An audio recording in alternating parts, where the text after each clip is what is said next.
Olá, minha amiga, meu amigo. Semana terminando e hora de ler para vocês o meu artigo que foi publicado em 38 jornais, na quarta-feira, antes da quinta-feira da ação Tempus Veritatis, Tempos de Verdade da Polícia Federal. É uma ação que responde ironicamente ao Conhecereis a verdade vos libertará, de João, que em latim é Veritas liberabit vos. O título é Política e Crime. Atenção que não é política, é crime, é e crime.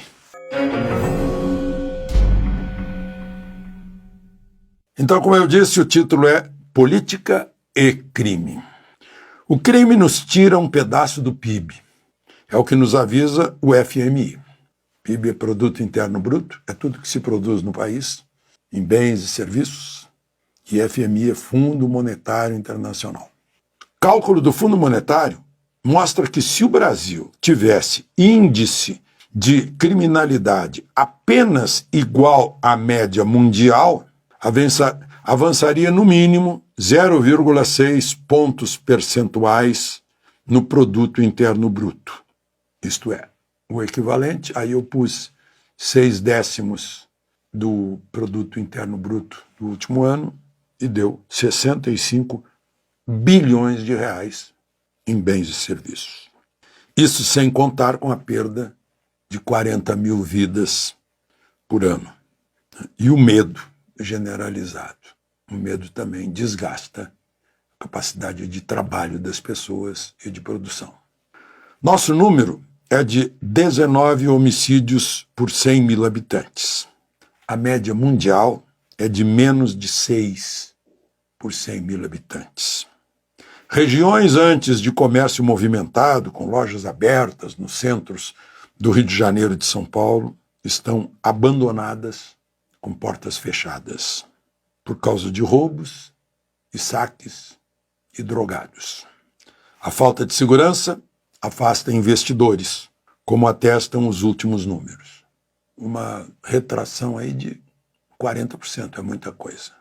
Eu não estou falando de dinheiro especulativo de bolsa, estou falando em investimento de capital de risco, investimento em criar empregos no Brasil, para vender, para produzir, para extrair, seja lá o que for. Ao contrário do Brasil, em El Salvador, acaba de ser demonstrado nas urnas que segurança pública é um excelente investimento político. Você sabe que o político tem horror de prometer presídio, tem horror de prometer prender bandido, aumentar o poder da polícia e tem horror de fazer leis mais duras. Faz exatamente o contrário, ele é muito bonzinho. É o bom mocismo. É bonzinho com o corrupto, com o traficante, com o homicida, com o assaltante, com o sequestrador. O presidente que foi implacável com o crime, que encheu prisões e limpou as ruas, foi reeleito com estrondosa margem de 85%, além de receber como aliados 58 dos 60 congressistas. Aliás, foi ele que reduziu para 60, eram 84. Ele propôs e o Congresso aprovou, de 84 para 60, para gastar menos o dinheiro dos impostos dos salvadorenhos. 262 municípios, se não me engano, foram, eu estou falando de cabeça, foram reduzidos para 44, se não me engano. Queriam fazer isso aqui no Brasil, eu vi, testemunhei. Na revisão da Constituição, que os constituintes previram que fosse feita em 5 anos, com maioria simples, eu acompanhei o trabalho da comissão. Perguntem para o Nelson Jobim, se tiverem dúvida. Nelson Jobim, Abiakel, Conder Reis, Antônio Candir, tinha mais um. Na reforma administrativa se previa, hoje são 5.600 e tantos municípios, 5.560 parece, se previa que município que não tivesse renda própria voltava a ser distrito. O Orestes Quercia descobriu, era presidente do MDB, e líder municipalista, e disse, isso aí vai tirar voto da gente. E aí botou o MDB, que era o maior partido do Congresso, e aí nada, não aconteceu isso. Hoje está cheio de prefeito aí com a bandeja na mão, sem ter dinheiro. 5 mil, aí ele disse lá, o Bukele, no discurso que eu ouvi, ele disse, são 262 prefeitos, 262 vice-prefeitos, e isso vezes 5 secretários no mínimo, 262 secretários de imprensa, foi tudo para 44, menos despesa. Né? Então, minha gente, não deu. Se tentou aqui no Brasil, mas é difícil, todo mundo é bonzinho. Vamos tirar emprego de muito prefeito, vai ter que fechar muita prefeitura, vai voltar a ser distrito também. Lá voltou a ser distrito. É o município e seus distritos. Bom, voltando ao artigo. Na primeira entrevista, provavelmente perguntado com referência ao Brasil e Lula, Nayib Bukele disse que El Salvador está resolvendo esse problema por vontade política do crime. Aí, aspas, isso se aplica ao Brasil e a qualquer parte do mundo, fecha aspas.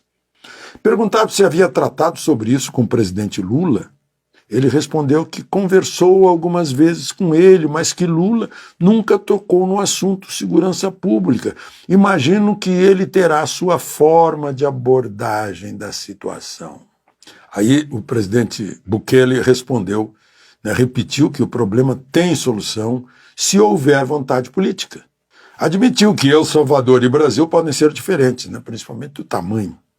Mas em crime, muito semelhantes eram, porque El Salvador não tem mais. Mas quando um país não resolve o seu problema, é porque não há vontade política de resolver. Depois Bukele tocou num ponto, aspas, muitas vezes não resolvem porque são sócios dos delinquentes. Se atacar o crime, perde um sócio de seu negócio. Fecha aspas. Aí ele disse que o exemplo de Salvador serve para qualquer país do mundo. Aí a gente constata que aconteceu também com o México, Colômbia, Equador, com o crime e a política mancomunados. Como aqui, Hoje no Brasil há 2 correntes. Ministro da Justiça, Lewandowski, Justiça e Segurança Pública principalmente, afirma que a origem do crime é a exclusão social e o encarceramento. Mas tem 3 governadores, o Caiado, o Zema e o Tarcísio, Goiás, Minas e São Paulo, que junto com o presidente do Congresso, Rodrigo Pacheco, se mobilizaram para eliminar saidinhas, para manter fora das ruas os agressores da sociedade, porque eles acreditam que criminoso é uma questão de desvio de caráter. Aí eles se uniram e já andou, nesta semana, o projeto de lei que havia sido aprovado na Câmara por 311 votos há 1 ano e meio e estava no Senado. Parece que faltava vontade política de que fala o presidente de El Salvador. O projeto agora tem urgência. E aí, o plenário do Senado vai votar. E aí vai para Lula. Sanciona ou veta? Último parágrafo. Se o encarceramento faz o criminoso, como diz Lewandowski, os presos do 8 de janeiro, estariam eles sendo transformados em criminosos nos presídios de Brasília? E se a exclusão social é que faz o criminoso, por que tantos incluídos socialmente, engravatados, são os criminosos descobertos na Lava Jato? É preconceituoso julgar que um excluído socialmente, isto é, um pobre, tenha que ser por isso criminoso. Além disso, a pregação oficial desses últimos dias é não prender autores de pequenos furtos. Lá no Supremo é não criminalizar traficantes de pouca quantidade de droga. Isso significa não interferir no aprendizado dos futuros grandes criminosos. O perigo de deixar furtar é depois deixar roubar e, por fim, deixar matar. De Brasília, Alexandre Garcia.